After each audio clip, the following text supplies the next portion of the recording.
क्या गोपियों की वस्त्र चोरी हुई थी? क्या द्रौपदी की वस्त्रहरण हुई थी?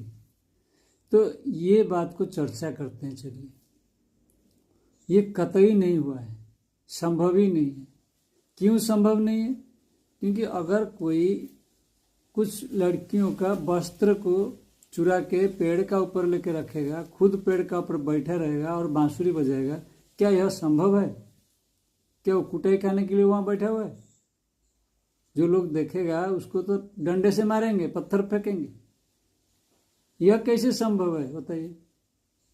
जो अभी संभव नहीं है वो पहले कैसे संभव हुआ?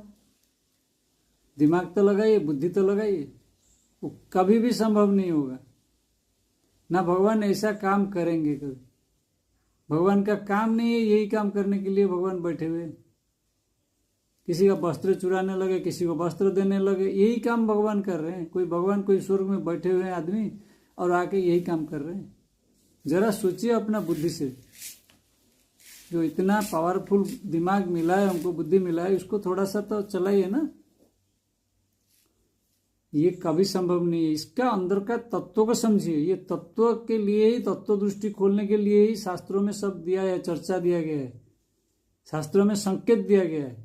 संकेत को समझिए। ये वस्त्र मतलब बसन, बसन मतलब वासना।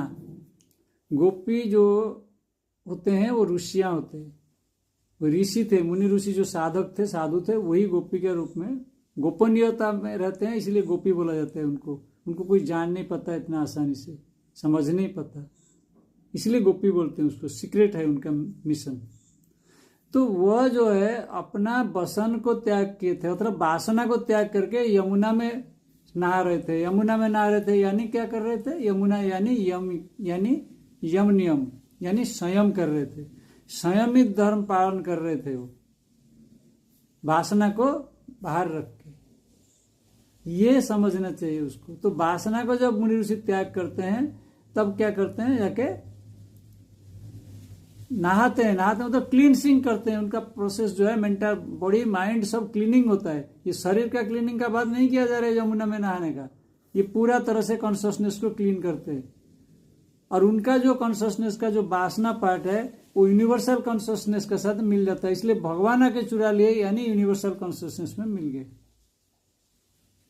ठीक ऐसे ही है द्रौपदी का वस्त्रहरण। यहाँ पे ये इच्छा से किए थे, वहां पे द्रौपदी इच्छा से नहीं किए थे, जबरन उनका वस्त्रहरण, वासना का हरण किया जा रहा था। तो भगवान उसको प्रोटेक्शन दिए थे, यानी वासना भी उसका हरण हो गया और उसका प्रोटेक्शन भी हो गया।